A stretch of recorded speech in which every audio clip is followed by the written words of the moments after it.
찰스 스펄전 목사님 다 아시죠? 우리 그 목사님이 말씀하신 그 설교의 내용 가운데 한 대목에 이런 얘기했습니다. 같이 한번 읽어볼까요? 부자로 사탄에게 속하여 사는 것보다 가난하더라도 하나님의 자녀로 사는 것이 낫습니다. 인간이란 얼마나 가졌는가에 관심을 갖고 또 내가 갖고 있는 것에 눈길을 주는 그 순간 내가 갖지 못한 것이 많다는 사실로 인해서 낙심하고 불행을 느끼게 됩니다. 그래서 아무리 많이 소유가 있을지라도 상관없이 내게 없는 것이 더 생각이 나고 조금 더 가지려는 욕심에 매여 살게 되는 것이 우리 인간의 본성이기도 합니다. 그러나 믿음으로 살아가는 우리 그리스도인에게 가장 중요한 것은 하나님에 속한 자로 살아가는 것. 하나님의 영원한 생명에 대한 소망과 구원의 은혜를 누리고 살아가는 것이 우리 믿음의 성도들의 소망이고 또 영적인 갈망이기도 합니다. 다른 말로 하면 그리스도인의 삶이란 그리스도의 제자로 정말 참된 제자로서 우리가 살아가는 성경적인 또 복음적인 가치를 갖고 사는 삶을 살자. 그리고 그런 삶을 통해서 모든 사람들에게 하나님의 사랑, 하나님의 긍휼, 또 하나님의 은혜를 전하는 통로로 삶을 살았으면 좋겠다 하는 것이 우리 그리스도인들의 소망이고 갈망이기도 합니다. 그런데 중요한 것은 우리가 이 땅을 살아가는 동안에 구체적으로 어떤 삶을 살아야, 어떻게 살아야 그리스도의 신실한 제자로 그리고 이웃 사람들에게 하나님의 긍휼과 은혜를 증거하고 전하는 참된 복음의 증거자, 참된 복음의 통로로 살아갈 수 있을 것인가? 이것이 이제 문제입니다. 오늘 본문은 이 비유 말씀을 통해 주님이 그 비결, 어떻게 살아야 하는가, 그 비결을 우리에게 가르쳐주는 주님의 교훈, 주님의 가르침이 담겨있는 그런 말씀이기도 합니다. 오늘 비유의 배경, 너무나 여러분들이 너무 잘 알고 있는 비유의 말씀이기도 해서 제가 자세한 내용은 생략을 합니다. 오늘 본문의 비유는 주님의 재림 때 최후 심판 자리에서 일어날 그러한 사건을 미리 예시하는 그러한 예수님의 직접 본인이 하실 일을 미리 예고해 주시는 사건이기도 합니다. 주님께서 우리 인간을 그 마지막 때 두 부류로 나누시겠다, 구분하겠다 하는 것입니다. 특히 본문에는 그런 구분의 목적과 이유에 대한 자세한 설명이 이제 기록되어 있습니다. 근데 최후 심판 때 왜 그런 구분, 양과 염소, 오른편과 왼쪽 이 구분이 왜 최후 심판 때 중요한가, 왜 그것이 필요한가를 예수님은 설명을 해주고 있습니다. 또 그런 구분은 어떤 의미인가, 그리고 최후 심판의 기준과 근거에 대한 가르침이 이제 우리에게 주시는 그 메시지의 핵심 내용이기도 합니다. 한마디로 얘기하면 인자이신 예수 그리스도, 그분의 최후 심판에 초점이 있는 비유의 말씀이 오늘 본문의 내용이기도 합니다. 특별히 오늘 초점은 최후 심판과 판단의 기준은 무엇인가? 어디에 기준을 두고 최후 심판 때, 마지막 최종 심판 때 주님은 우리를 판단하시고 평가하실 것입니다. 약자들, 또 가난하고 병들고 세상에서 억압받고 핍박받고 고통당하는 그 연약한 사람들을 우리가, 세상 사람들이 어떻게 대우하고 대접하고 그 사람들을 대우했는가, 이것이 판단의 기준이 된다는 말씀을 오늘 예수님은 우리에게 해주고 있습니다. 그 사람들에 대해서 하나님의 마음으로 사랑하고 하나님의 사랑으로, 하나님의 긍휼로, 하나님의 자비의 마음으로 그들을 대우했는가, 그렇지 못했는가, 이것이 판단의 심판의 기준이 된다 하는 것입니다. 다른 말로 하면 그 사람들에서 정말 연약한 사람들, 약한 사람들, 누가 와도 다른 사람들의 도움이 필요한 사람들, 그런 사람들에 대해서 미워하고 적대시하고 그들을 핍박하고 배척했는가, 그러지 않았는가 하는 것이 판단의 기준이라는 것입니다. 도대체 왜 그것이 판단의 기준이라고 말씀하시는가? 그것이 이제 오늘 우리가 살펴보고자 하는 본문의 핵심적인 주제이기도 합니다. 오늘 우리가 첫 번째 설교서 쭉 보시면 뒤에 배경에 대해서 제가 31절로 33절을 이렇게 설명을 드렸습니다. 이제 32절 보니까 목자가 영광 중에 주님이 오신다는 얘기가 31절에 있고, 32절에 그분이 오셔서 하시는 일, 마지막 때 최후 심판 날에 하시는 일, 그것을 구분하신다. 사람들을 양과 염소의 구분을 하신다. 양의 자리에 서는 사람, 염소의 자리에 서는 사람, 이 두 부류로 나누겠다는 뜻입니다. 그리고 33절에 보니까 양은 어떤 편에? 우리 편에. 염소는 이 편에. 인자신 그리스도께서 마지막 때, 재림 때 영광스러운 모습으로 다시 오실 것이다. 그리고 민족들을 모아서 양과 염소로 구분할 것이다. 선한 양은 오른쪽 편, 염소는 왼쪽 편. 이렇게 나눈 이야기입니다. 근데 우리가 잘 알고 있는 구약 성경에 보면 보통 하나님의 백성들이, 이스라엘 백성들을 뭐로 표현합니까? 양으로 표현합니다. 그렇죠? 그런데 하나님의 백성을 양으로 구분하는 것을 우리가 잘 알고 있는데 염소는 이런 구분을 우리가 본 적이 없습니다. 그렇죠? 근데 염소는 몇 군데 나오긴 합니다. 구약 성경에 나오긴 하는데 제물로 드릴 때, 그럴 때 나오기도 합니다. 자, 그래서 우리가 이 양을 구분한다라고 할 때 여기서 어디에서 유래됐는가 하는 것을 우리가 살펴보면 에스겔 34장 17절을 보시면 바로 양을 구분한다는 이야기가 등장합니다. 같이 한번 읽어볼까요? 주 여호와께서 이같이 말씀하셨느니라. 나의 양떼 너희여, 내가 양과 양 사이와 숫양과 숫염소 사이에서 심판하느라. 양떼는 하나님의 백성이라는 뜻입니다. 그리고 그 양과 양 사이를 구분하고 또 염소를 또 구분하겠다, 이런 얘기가 있습니다. 자, 여기에서 아마 따온 것 같습니다. 주님이 여기서 양과 염소를 나눈 이런 이야기를 하십니다. 근데 우리가 구약성에 보면 당시 목자들에게 양이나 염소나 다 소중한 존재, 재산들입니다. 귀중한 재산입니다. 그래서 양은 선하고 염소는 나쁘다, 이런 얘기가 성경에 없습니다. 그래서 오늘 양과 염소로 구분하는 것, 이 두 가지 구분하는 것은 양은 선해서 염소는 나빠서 구분하는 것이 아니라 초점은 어디냐면 오른편과 왼편, 이 양편을 나누는 게 초점이 있습니다. 그래서 오른편에는 양을 놓고 왼편에는 염소를 놓고, 그래서 오른쪽 편에 설 것이냐 왼쪽 편에 설 것이냐, 양의 편에 설 것이냐 염소의 편에 설 것이냐, 염소의 자리에 서는 사람이 될 것이냐 양의 자리에 서는 사람이 될 것이냐, 이 어느 편 나눔이, 이 편을 나누는 게 이제 그런 의미가 있다는 것을 여러분들이 먼저 기억해 주시면 좋겠습니다. 자, 두 번째로 우리가 살펴볼 내용은, 그렇다면 오른쪽 편, 양의 자리에 선 사람들에 대한 주님의 평가와 보상은 무엇인가? 34절로 40절까지 오늘 읽었던 본문입니다. 거기 잘 기록되어 있죠? 34절 보니까 그때 임금이 오른편에 있는 자들에게 이르되, 양의 쪽 편에 서 있는 사람들입니다. 자, 내 아버지께 복받을 자지, 축복하는 거죠. 나와 창세로부터 너희를 위하여 예비된 나라를, 하나님 나라를 상속받으라. 35절부터 이유가 좀, 왜냐하면 그 이유가 뭐냐? 너희들이 내가 줄일 때, 내가 목마를 때, 내가 나그네 되었을 때 나를 영접했다. 35절의 마지막에 영접했다는 단어를 여러분 꼭 좀 기억해 주시면 좋겠습니다. 영접했다는 말은, 수나고라는 히브리 동사의 말은 환대했다는 뜻입니다. 나를 환대해 주었다. 내가 나그네 되었었는데, 나그네 된 자를, 너희들 낯선 사람이었는데 너희들 나를 마다치 않고, 나를 배척하지 않고, 나를 기꺼이 받아주고 용납하고, 너희의 무리, 너희의 모임에 나를 끼워줬다, 참여하도록 허용해 주었다는 뜻입니다. 이것이 나를 영접해 줬다는 뜻입니다. 나그네에게는 이 이상 환대가 없는 겁니다. 그렇게 나그네를 너희들이 이렇게 영접해 줬다는 것에 대해서 바로 주님이 이렇게 평가를 해 주는 겁니다. 자, 그런데 한줄에 보니까 우리가 잘 아는 것처럼, 주님 도대체 우리가 언제 그런 일을 했습니까? 주님께 우리가 그런 적 없어요. 이제 이런 얘기를 하니까 38절, 39절에도 어느 때 우리가 이런 일을 했습니까?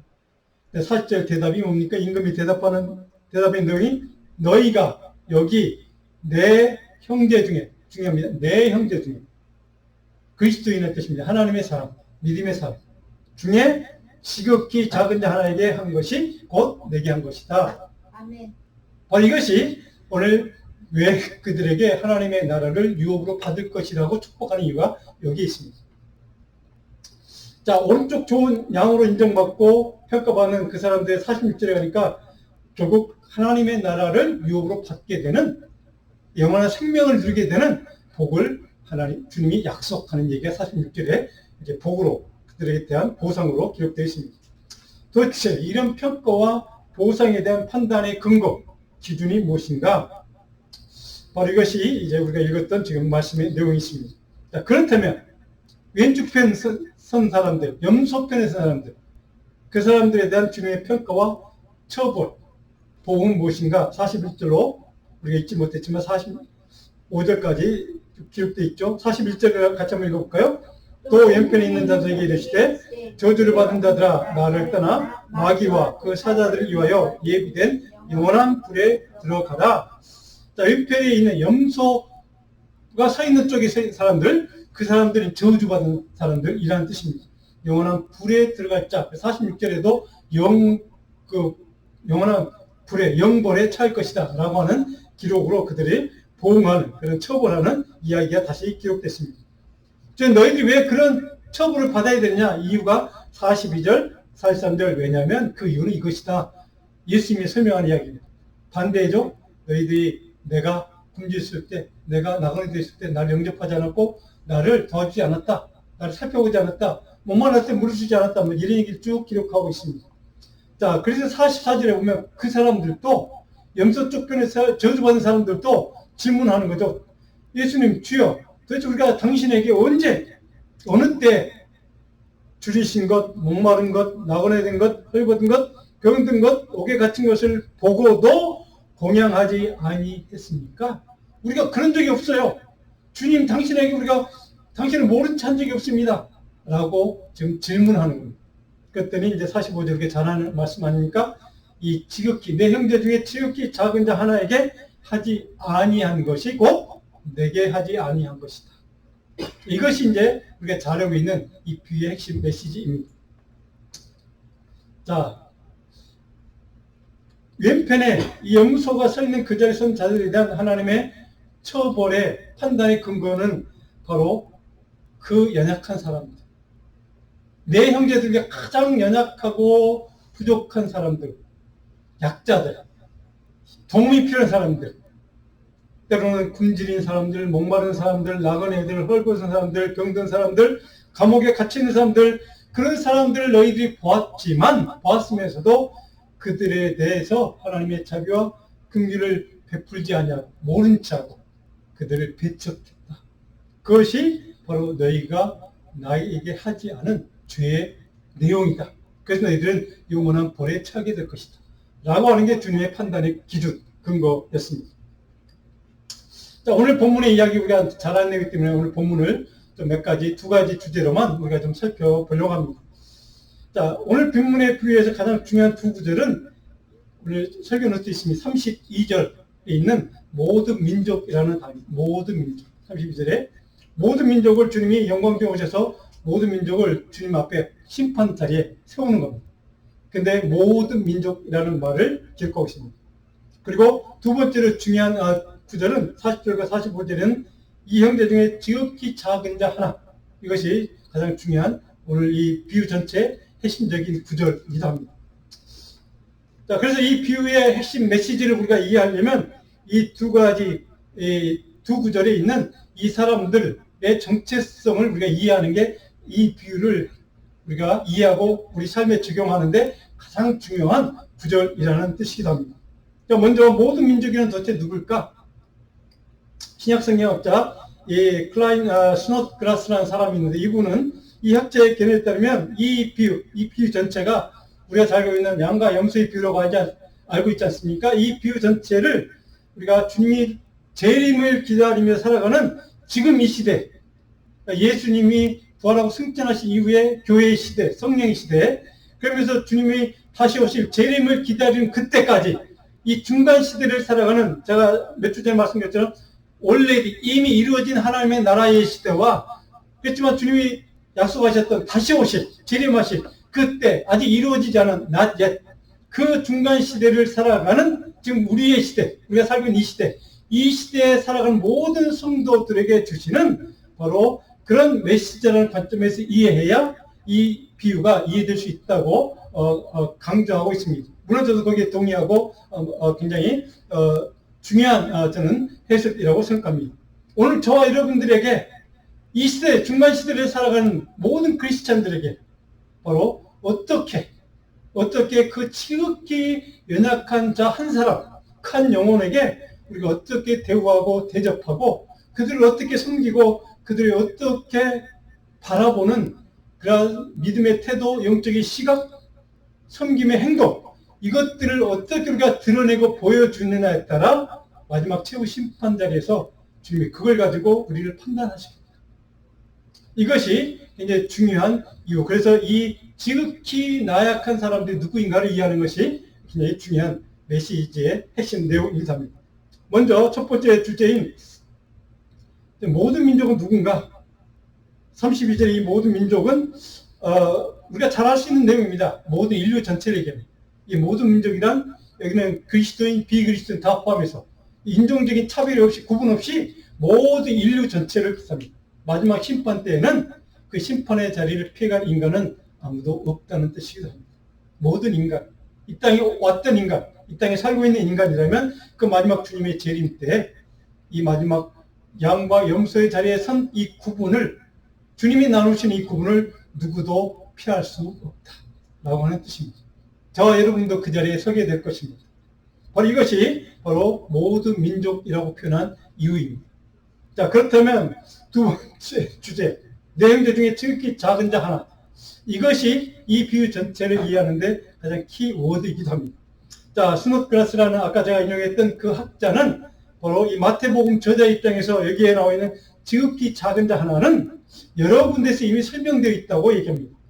마태복음 10장 40절로 42절에 있는 너희 작은 자 이렇게 표현되어 있습니다. 우리 마태복음 10장 42절을 같이 한번 읽어볼까요? 또 누구든지 제자의 이름으로 이 작은 자 중 하나에게 냉수 한 그릇이라도 주는 자는 내가 진실로 너에게 이르노니 그 사람이 결단코 상을 잃지 아니하리라. 지극히 작은 자 중, 근데 그 앞에 뭐가 되십니까? 제자의 이름으로. 여기 제자는 예수 그리스도의 제자, 사도들 12제자를 뜻합니다. 그러니까 예수 그리스도 사도들을 표현하는 작은 자 중은 바로 이 사도들을 의미한다고 볼 수 있습니다.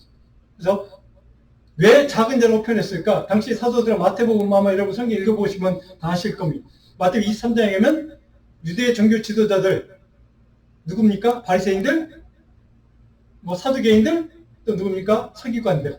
이 사람들의 위선에 대해서 철저하게 주님이 신랄하게 비판하는 내용이 기록되어 있습니다. 그러니까 그 사람들 때문에 지금 예수 믿는 제자들 12사도를 포함해서 당시에 많은 여인들을 포함한 예수님을 따르는 사람들이, 예수님을 추종하던 사람들, 팔로워들이 많은 핍박을 당했던 시대입니다. 왜냐하면 유대 종교의 시대였기 때문에. 예수라는 메시아의 그 복음을 듣고 믿고 따르는 사람들이 그만큼 핍박받은 시대. 특히 대표적인 인물들 12사도들은 그만큼 많은 엄청난 탄압과 핍박을 받았던 시대이기 때문에 그 제자들을 지금 지극히 작은 자 중 하나 이렇게 표현했다는 것입니다. 자, 마태복음 20장의 1절 5절에 보면 내용이 아마 여러분 이렇게 성경 다시 한번 읽어보시면 정확히 알 수 있습니다. 마태복음 10장 1절 5절에 기록된 내용이 뭐냐면 예수님이 12제자를 선택하는 이야기가 기록됐습니다. 그러니까 12제자를 선택한 다음에 그들에게 주는 메시지가 바로 마태복음 10장 후반절의 내용들입니다. 그래서 우리가 지금 읽었던 42절에 제자의 이름으로 라고 하면서 12사도를 대표해서 이렇게 지극히 작은 자 이렇게 표현했다는 뜻이기도 합니다. 자, 그런데 마태복음 18장으로 넘어가면 6절과 14절 같이 한번 읽어봅니다. 누구든지 나를 믿는 이 작은 자 중에 하나를 실족케 하면 차라리 연자 맷돌이 그 목에 달려서 깊은 바다에 빠뜨려지는 것이 나옵니다. 14절 이와 같이 이 작은 자 중에 하나라도 잃는 것은 하늘에 계신 너희 아버지의 뜻이 아니니라. 마태복음 18장에 나오는 마태 기자는 바로 나를 믿는 이 작은 자, 여기는 사도들 12사도뿐만 아니라 당시에 여인들을 포함해서 예수님을 믿고 메시아를 믿고 따랐던 사람들, 예수님의 추종자들을, 그러니까 좀 범위가 넓혀진 제자들을 뜻합니다. 그래서 많은 당시에 예수를 믿는 그리스도인들을 뜻하는 단어로 이렇게 나갑니다. 그들을 이렇게 나를 믿는 이 작은 자 이렇게 표현했습니다. 그 사람들을 실족하게 하면 이제 이런 표현이죠. 14절 보니까 이 작은 자 중에 하나라도 잃는 것은 하나님의 뜻이 아니라는 것입니다. 이것이 이 작은 자가 그만큼 중요한, 이 오늘 우리가 읽은 25장의 비유를 이해하는 그 중요한 이유가 바로 여기에 있습니다. 왜 예수님은 그토록 이 작은 하나를 강조하셨을까? 그 하나를 잃는 것은 정말 하나님 결코 원하는 뜻이 아니라고 왜 강조하셨을까? 이 작은 자 하나가 왜 중요할까? 자, 이런 관점에서 바로 이 작은 자 하나, 이 작은 자들에 들어가는 범주는 당시에 치면 12사도들을 포함해서 예수님을 믿었던 당시에 수많은 예수님의 추종자들 포함해서 그 이후에 청년시대, 교회시대, 지금 우리까지 포함해서 예수를 믿는 다른 자들, 예수 믿는 것 때문에 핍박을 받았고 어려움 당했고 조롱당했고 억울한 누명을 썼던 사람들, 정말 시대적인 그런 수많은 핍박과 정말 어려운 힘든 일을 경험했던 그리스도인들, 그런 사람들 다 총칭해서 바로 여기 작은 자라는 범주에 아마 이해한다면 오늘 본문의 비유를 우리가 쉽게 이해할 수 있을 것입니다. 자, 그런 의미에서 바로 저와 여러분 속에도 어쩌면 우리도 이 작은 자 범주에 들어가는 그리스도인이라고 생각하면 본문의 이야기를 좀 우리가 쉽게 이해할 수 있을 것 같습니다. 자, 그렇다면 이 작은 자가 나도 포함된 지극히 작은 자 속에 나도 들어가 있다고 우리가 이해한다면 그때 우리가 이제 마지막 이 본문을 이해할 때 가장 중요한 핵심적인 주제가 하나 있습니다. 그 주제는 뭐냐? 오늘 설교 노트를 보시면 빈 공간이 있을 겁니다. 지극히 작은 자에 대해 우리가 또 세상 사람들이 어떻게 대접하는가? 그 지극히 작은 자들에서 어떻게 반응하고 어떻게 대우하는가가 남은 우리의 숙제라는 사실입니다. 지극히 작은 자가 그리스도인, 정말 우리 이웃 주변에 있는 연약한 사람들, 우리의 도움이 필요한 사람들, 오늘 본문에 있는 것처럼 정말 미약한 사람들, 자기들 힘으로 어찌할 수 없는 그런 고통 가운데 처해 있는 사람들, 그런 사람들을 우리가 세상 사람들이 어떻게 대접했는가, 어떻게 우리는 대우해야 하는가, 이것이 우리의 남은 숙제라는 사실입니다. 여기에 근거해서 마지막 때 주님은 우리를 양의 자리에 설 사람, 염소의 자리에 설 사람으로 구분하시겠다고 판단의 기준을 삼으시겠다고 하는 이야기가 오늘 비유의 핵심 내용입니다. 물론 오늘 이렇게 얘기하면 이렇게 질문할 수 있습니다. 그렇다면 복음과 관계없이 저는 예수 안 믿어도 사람들의 선한 행동 때문에 그 연약한 자들을 잘 도와주고 섬기기만 하면 바로 그렇다면 복음을 믿지 않아도 구원받을 수 있단 말이냐? 라는 질문을 제기할 수 있습니다. 근데 그런 질문은 여기서 전혀 우리 할 필요가 없는 질문입니다. 왜냐하면 세상에 지극히 작은 자 한 사람에게 그런 일을 할 수 있는 사람들, 그런 선한 일을 할 수 있는 사람들, 도움을 주는 사람들, 그렇게 예수님이 원하는 사람 법칙대로 그렇게 반응하고 사는 사람들은 결국 그들 안에 주님의 마음, 주님의 복음, 하나님의 마음, 하늘의 긍휼, 하나님의 사랑, 하나님의 자비의 마음을 그들이 이미 그들 가운데 품고 있는 사람들. 그래서 그 자비와 사랑과 긍휼, 주님의 마음으로 그 사람들을 바라보는 시각이 있기 때문에 그렇게 할 수 있다는 사실을 우리는 오늘 본문을 통해 깨닫게 됩니다. 그럼 오늘 본문의 핵심적인 내용은 우리 그리스도인들, 저와 여러분들에게 우리 크리스찬들의 신실한 제자도, 오늘 주보에 보면 설교 마지막 블랭크입니다. 신실한 제자들에 관한 교훈이라고 할 수가 있습니다. 그리스도인으로서 우리가 어떻게 살아야 하는가 하는 삶의 가르침, 윤리적인 가르침, 복음적인 삶이란 무엇인가 하는 교훈이 바로 오늘 복음 메시지의 핵심이라는 것입니다. 내가 양의 편에 설 것인가, 염소의 편에 설 것인가, 그것은 내 삶이 결정한다는 뜻입니다. 바로 그것을 위해서 어떤 삶을 살기를 원하는지 주님의 마음으로 오늘 우리에게 이렇게 살았으면 좋겠다. 양의 자리에 서는 삶으로 너의 인생을 내게 섬기는 자로 살았으면 좋겠다. 내 남은 인생을 바로 양의 자리에 설 수 있는 믿음의 삶으로, 신실한 주의 종의 삶으로 너희들이 살았으면 좋겠다고 하는 주님의 마음이 오늘 이 부의 핵심 내용입니다. 주님이 십자가의 부활 사건을 통해서 우리에게 보여주셨고 우리에게 실제로 체험케 해주셨던 복음 메시지, 다른 말로 하면 하나님의 사랑, 하나님의 긍휼, 하나님의 그 크신 자비의 메시지를 받고 경험했던 저와 여러분들, 그것으로 인해 구원받았던 저와 여러분들이 바로 자비와 사랑과 긍휼의 삶으로 그런 것을 실제로 실천하는 그런 삶의 행동으로 증언하는 삶을 살기를 원한다라고 하는 것이 주님의 마음이라는 것입니다.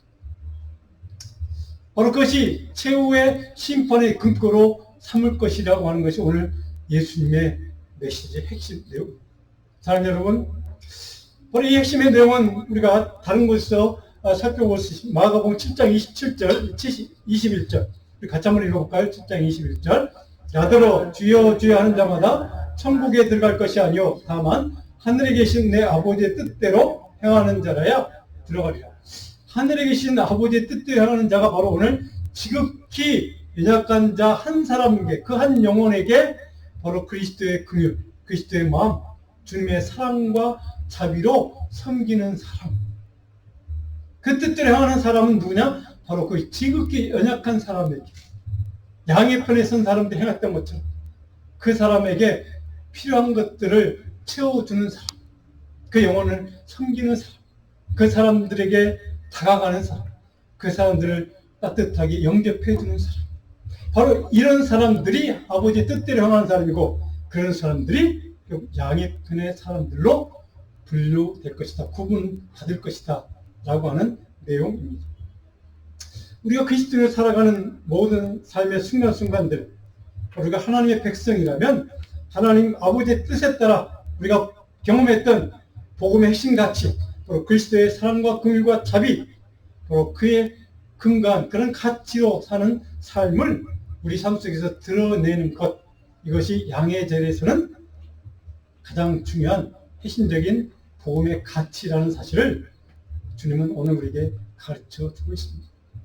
사랑하는 여러분, 바로 이것이 오늘 비유의 가장 중요한 핵심 내용이고 우리 모든 그리스도인들의 책임이고 사명입니다.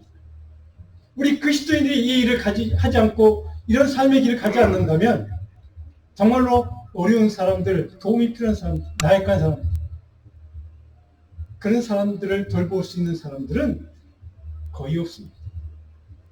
저와 여러분들이 그 사람들에게 관심 갖지 않고 그 사람들을 따뜻히 맞아주지 않고 그 사람들에게 사랑을 나누지 않고 긍휼을 베풀지 않는다면 바로 그 누가 그 일을 하겠습니까?